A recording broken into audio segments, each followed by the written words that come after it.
दाई मान, क्या मेरा चेहरा इतना मनहूस है कि पिताजी ने आज तक मुझे अपनी आंखों से नहीं देखा? नहीं बेटी, तू तो साक्षात लक्ष्मी का रूप है। ये तो तेरे भाग्य का दोष है। एक ही छत के नीचे रहते हैं हम, फिर भी मैं उनके लिए पराई हूँ। क्या कभी वो मुझे बेटी कहकर पुकारेंगे? मैं विदाई से पहले बस एक बार उनके चरण छूना चाहती हूँ। दाई माँ, क्या क्या वो मुझे ये हक देंगे? राम राम बड़े भैया, कैसे हैं आप? सालों बाद आज फिर से इस घर की चौखट पर कदम रखा है। दिल में बहुत दिनों से यही ख्वाहिश थी कि एक बार आपसे मिलूं। बहुत वक्त बीत गया भैया।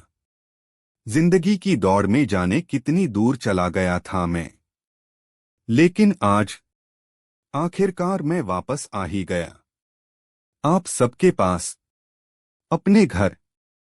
तू यहाँ क्यों आया है, विक्रम? अचानक इतने सालों बाद इस घर की याद कैसे आ गई? सुना है तूने तो सब कुछ लुटा दिया, अपनी दौलत, अपना नाम, सब बर्बाद कर दिया। अब यहाँ क्या लेने आया है तू? या फिर किसी नई मुसीबत को साथ लेकर आया है? भैया, जैसे ही मुझे काव्या की विदाई की खबर मिली, मैं खुद को रोक नहीं पाया। सोचा जाने से पहले एक बार उसे देख लूं, उसे आशीर्वाद दे दूं। आखिर वो मेरी भी तो बिटिया जैसी है भैया। अगर मुझसे कोई भूल हुई हो तो आज मुझे माफ कर। सुन विक्रम, आज से उस लड़की की विदाई तू ही कराएगा। मैं उसकी सूरत भी नहीं देखना चाहता, क्योंकि उसी की वजह से मेरी पत्नी मुझे छोड़कर चली गई। उस दिन के बाद से मेरे दिल में उसके लिए सिर्फ दर्द है और कुछ नहीं। इसलिए आज उसकी विदाई की सारी जिम्मेदारी तेरी है। तू ही उसे इस घर से विदा करेगा।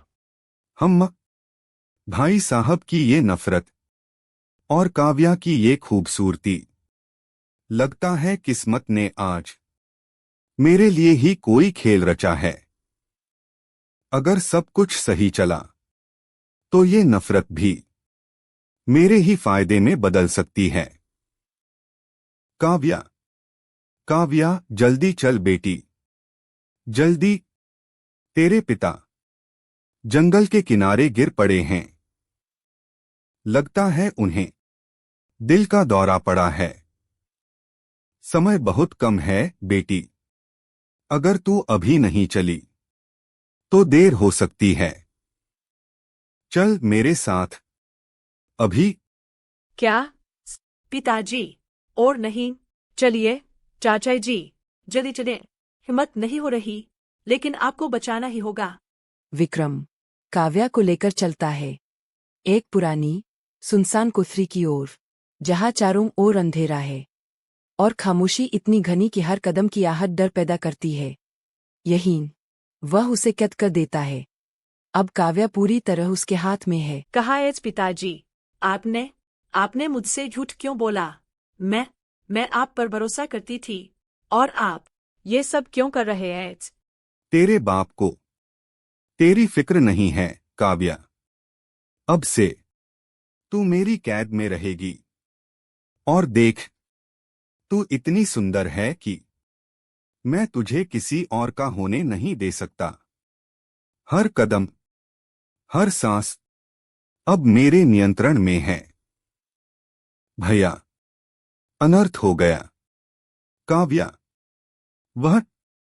वह एक नौकर के साथ भाग गई। सब कुछ फेल हो गया। अब हमें तुरंत कुछ करना होगा, पहले से बहुत देर हो चुकी है। क्या? मेरी इज्जत मिट्टी में मिला दी उसने। कैसे उसने ये कर दिखाया? मैं इसे बर्दाश्त नहीं कर सकता। भैया, उसने कहा कि उसे आपकी कोई परवाह नहीं है। अब हम दुनिया के सामने क्या मुंह दिखाएंगे? सब कुछ हमारे हाथ से फिसल गया है। कह दो सबसे कि वो मर गई। आज से मेरा उससे कोई रिश्ता नहीं रहेगा। उसका नाम मेरी जुबान पर नहीं आएगा। उसकी याद मेरे दिल को नहीं छुएगी। अब बस सब कुछ खत्म। काव्या किसी तरह विक्रम की कैद से भाग निकलती है, अपने चेहरे को काला कर ताकि कोई उसे पहचान सके, और तत्ते वो अपने ससुराल पहुंचती है। अब उसके सामने नई चुनौतियां और नए डर इंतजार कर रहे हैं, लेकिन कम से कम वह सुरक्षित थे। ए काली कलूटी, यहां क्या कर रही है? भाग यहां से। सोच भी मत कि मैं तुम्हें छोड़ दूंगा। तेरी हर हरकत पर मेरी नजर है। मुझे बस काम चाहिए साहब, मैं बहुत गरीब हूँ। कृपया मुझे अवसर दीजिए। मैं मेहनत करूंगी और कभी कोई परेशानी नहीं डालूंगी। ठहरो, किसी के रूप का मजाक उड़ाना बहादुरी नहीं, कायरता है। हम इंसान हैं और इंसान की पहचान उसके चेहरे से नहीं, उसके दिल से होती है। इसे अंदर आने दो, क्योंकि यहाँ हर किसी को इज्जत के साथ जीने का हक है, और मैं ये हक किसी से छीनने नहीं दूंगा। बेटा आदित्य, अवनी के जाने का दुख मुझे भी है।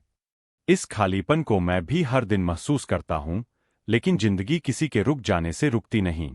तुम्हें अपने दर्द को ताकत बनाकर आगे बढ़ना होगा, क्योंकि यही अवनी भी चाहती थी कि तुम टूटो नहीं, बल्कि संभलकर फिर से जीना सीखो। पिताजी, वो सिर्फ मेरी पत्नी नहीं थी, वो मेरी सांसों में बसी हुई थी। मेरा हर सपना, हर खुशी उसी से जुड़ी थी। मेरा मन कैसे मान ले कि वो अब इस दुनिया में नहीं है? ऐसा लगता है जैसे वो आज भी यहीं कहीं है, मेरे आसपास, मुझे पुकार रही है, और मैं उसे खोने का सच स्वीकार ही नहीं कर पा रहा। मालिक, मुझे काम पर रख लीजिए। मैं कोई तनख्वाह नहीं मांगूंगी, बस इस घर में एक कोना दे दीजिए। शायद मेरी परछाई भी किसी काम आ जाए, क्योंकि मैं अब सिर्फ एक नाम नहीं, एक अधूरी कहानी बन चुकी हूँ। अजीब लड़की है ये, बिना पैसों के काम करने की बात करती है। आज के जमाने में कोई यूं ही किसी के घर काम करने नहीं आता। कहीं इसके पीछे कोई राज तो नहीं? मुझे इसकी नीयत कुछ ठीक नहीं लगती। मुझे बस सिर ढकने को एक छत और 2 वक्त की रोटी दे दीजिए। इससे ज्यादा मुझे कुछ नहीं चाहिए, क्योंकि जब इंसान सब कुछ खो देता है, तब छोटी छोटी चीजें ही उसकी सबसे बड़ी जरूरत बन जाती है। ठीक है, पर एक बात याद रखना, हमारे बेटे के सामने कभी मत आना। तुम्हारी सूरत डरावनी है, और मैं नहीं चाहता कि वो तुम्हें देखकर और ज्यादा परेशान हो। जी मालिक, मैं अपनी सीमा जानती हूँ और उसे कभी पार नहीं करूंगी। बस एक कोने में चुपचाप रहकर अपना काम करती रहूंगी, ताकि किसी की नजर भी मुझ पर न पड़े। छाया, तुम सच में बहुत अच्छा काम करती हो। हर कोना जैसे तुम्हारी लगन की गवाही देता है। ये लो, थोड़ी सी मिठाई खा लो। मेहनत का स्वाद भी मीठा होना चाहिए। आप कितने महान हैं स्वामी। आपकी अच्छाई दिल को छू जाती है। काश मैं आपको सच बता पाती, पर डरती हूँ कि कहीं ये सच सब कुछ छीन न ले जो अब तक बचाया है। आदित्य की दूसरी शादी तय हो गई है। छाया, घर में अब फिर से खुशियां लौटेंगी, इसलिए सारी तैयारियों की जिम्मेदारी तुझे संभालनी होगी। कोई कमी नहीं रहनी चाहिए, समझी? शादी? लेकिन मालिक, क्या इतनी जल्दी सब कुछ बदल जाना जरूरी है? कुछ रिश्ते वक्त के साथ खत्म नहीं होते, वो तो हर सांस में जिंदा रहते हैं। और मैं कैसे देख पाऊंगी ये सब? बहस मत कर, छाया। जितना कहा है उतना ही कर, वरना सजा मिलेगी, और इस बार मैं कोई नरमी नहीं बरतूंगा। मैं अपनी गृहस्थी यूं उजड़ने नहीं दूंगी। चाहे मुझे छाया बनकर ही क्यों न जीना पड़े, मैं अपने रिश्ते को मिटने नहीं दूंगी। ये मेरा हक भी है और मेरा वचन भी। ये सारे शादी के शगुन के गरे फोड़ दो अभी, इसी वक्त। कभी कभी नई शुरुआत से पहले पुराने सच का टूटना जरूरी होता है, और आज ये सच मैं खुद तोड़ूंगी। पर क्यों? अगर ये सब टूट गया तो मालिक बहुत गुस्सा करेंगे। मैं उनकी नाराजगी नहीं झेल पाऊंगा। बताइए न, आखिर ऐसा करने की वजह क्या है? जिम्मेदारी मेरी है, जो होगा मैं संभाल लूंगी। तुम बस इन्हें फोड़ दो। कभी कभी सच को बचाने के लिए रस्मों को तोड़ना पड़ता है। ये क्या पागलपन है? छाया, तूने शगुन के घड़े क्यों तोड़े? क्या तुझे अंदाजा भी है कि तूने कितना बड़ा अपशगुन कर दिया है? या फिर जानबूझकर हमारे घर की खुशियों को बर्बाद करना चाहती है? घड़े कच्चे थे मालिक। दरार वाले घड़े घर में नहीं रखते, क्योंकि वो कभी भी टूट सकते हैं, और जब टूटते हैं तो सिर्फ मिट्टी नहीं, घर की नींव भी हिला देते हैं। और ये दूध क्यों बहा दिया, छाया? क्या अब तू शुभ कामों को अपशगुन में बदलने पर तुली है? या फिर कोई ऐसी बात है जो हमसे छुपा रही है? दूध फट गया था मालिक। क्या आप जहरीला दूध पिलाकर मेहमानों की जान जोखिम में डालना चाहते थे? मैंने वही किया जो सही था, क्योंकि कभी कभी सच्चाई कड़वी जरूर होती है, पर जरूरी भी। पिताजी, इसे छोड़ दीजिए। ये नादान है। शायद जो कर रही है उसमें इसका कोई गलत इरादा नहीं है। हर गलती सजा के लायक नहीं होती, कभी कभी समझाने से भी बात संभल जाती है। नहीं, आज से इसे खाना नहीं मिलेगा और ये कमरे में बंद रहेगी। जब तक इसे अपनी हद और अपनी गलती का एहसास नहीं हो जाता, तब तक इसे यही सजा भुगतनी होगी। हे ईश्वर, मेरी परीक्षा और कितनी लंबी है। कब तक मैं अपने ही घर में पराई बनकर दर्द सहती रहूंगी? अगर ये मेरी कसौटी है, तो मुझे इतनी शक्ति भी दे दीजिए कि मैं टूटूं नहीं और अपने सत्य को साबित कर सकूं। अगली सुबह हल्की धूप कमरे की खिड़की से अंदर आती है और काव्या चुपचाप आईने के सामने अपना चेहरा साफ कर रही होती है, जैसे अपने दर्द को भी छुपाने की कोशिश कर रही हो।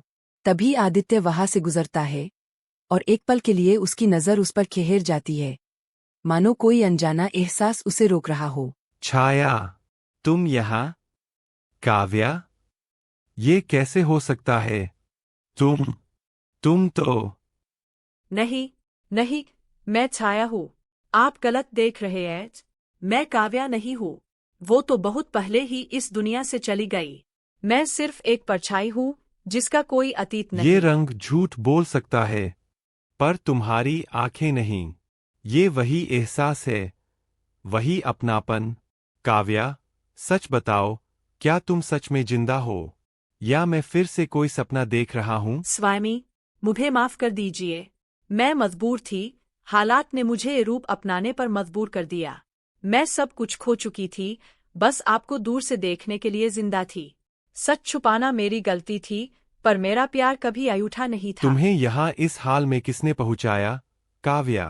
किसने तुम्हारी ये हालत कर दी?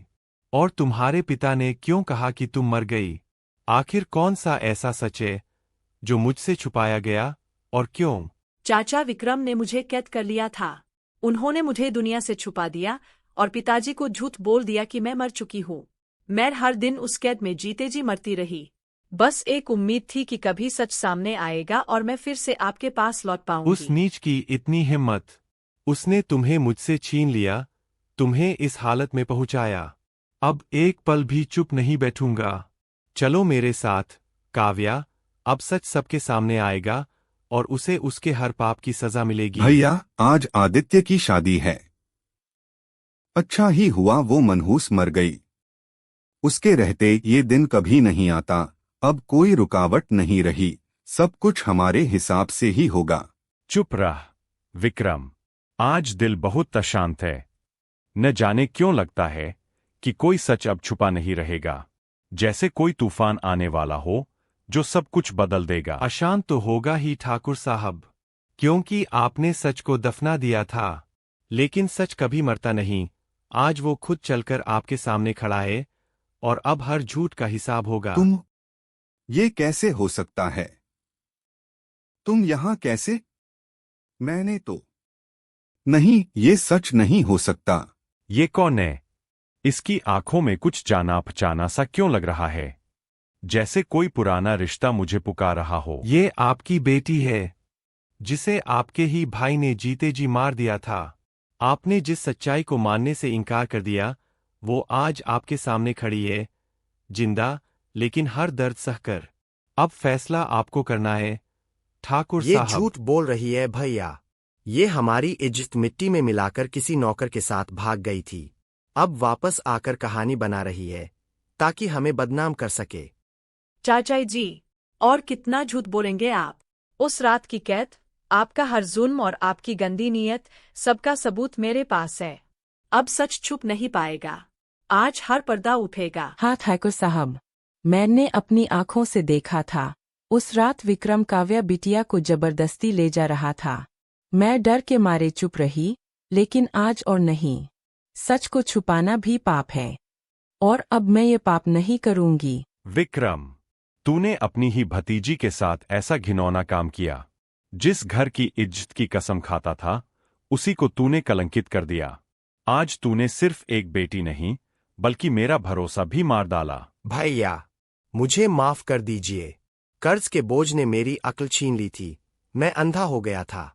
लालच और डर में मैंने इतना बड़ा पाप कर दिया, पर अब अपनी गलती का एहसास हो रहा है। भैया, बस एक मौका दे दीजिए, मैं सब ठीक कर दूंगा। निकल जा इस हवेली से, अभी के अभी। तू इस घर के लायक नहीं रहा।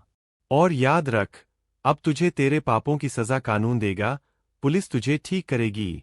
बेटी, मुझे माफ कर दे। मैं बेटा पाने की चाह में इतना अंधा हो गया कि अपनी ही लक्ष्मी को पहचान न सका। आज समझ आया कि असली दौलत तो तू थी, और मैंने ही तुझे खो दिया। पिताजी, मुझे बस यही सुनना था। आपके इस एक शब्द ने मेरे सारे दर्द मिटा दिए। आज पहली बार लग रहा है कि मैं सच में आपके दिल में वापस आ गई हूँ।